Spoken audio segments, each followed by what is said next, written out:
Happy Holi.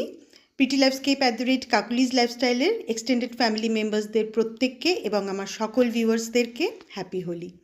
দোল খেলে tired হয়ে বাড়ি ফিরে ওই দুপুরে গরমের মধ্যে মনে হয় এক গ্লাস ঠান্ডা লস্যি আর এরকম একটা চাট পেলে বেশ মন্দ হয় না, তাই না? এরপর স্নানের পালা তো অনেকক্ষণ চলবে। চলুন তাহলে আজকে আমি চাটওয়ালি আর আমার চাট ভাণ্ডারে আপনাদের সবাইকে স্বাগত জানাই। বানাচ্ছি কাটুরি চাট, একদম তেল ছাড়া, আর এই কাটুরিগুলো বানিয়ে আপনি 1 মাস মতন স্টোর করেও রাখতে পারবেন। চলুন তাহলে ভিডিওটা শুরু করা যাক। প্রথমেই নুন দিয়ে আটা বা ময়দাকে মেখে নিতে হবে। ছোট ছোট করে লুচির মতন বেলে নিতে হবে, না খুব মোটা না খুব পাতলা। এবার একটা কাঁটা চামচ দিয়ে ফুটো ফুটো করে নেবেন।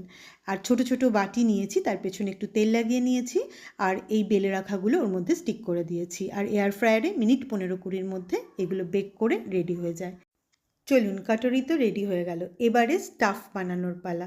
আমি কাবুলি ছোলার এমনি ছোলা সেদ্ধ করে নিয়েছি, তারই মধ্যে সমস্ত স্যালাড কেটে দিয়েছি, টক দই দিয়েছি, মিষ্টি একটু চাটনি দিয়েছি, একটু গ্রিন চাটনি দিয়েছি, চাট মশলা দিয়েছি, আর তারই মধ্যে বিট নুন আর একটা ভেজে রাখা গুঁড়ো মশলা, ধনে জিরে শুকনো ভেজে গুঁড়ো করে রেখেছিলাম, সেই মশলাটা দিয়েছি। ব্যাস, কাটরিতে ওগুলো ভরে নিলাম। ওপর থেকে বেশি বেশি করে সেউ দিয়ে দিলাম একটু চাট মশলা আর গ্রিন চাটনি গার্নিশ করে দিলাম। একদম রেডি। ভিডিও ভালো লাগলে একটা লাইক দিয়ে দেবেন, শেয়ার সাবস্ক্রাইব করতে ভুলবেন না যেন। Bye bye.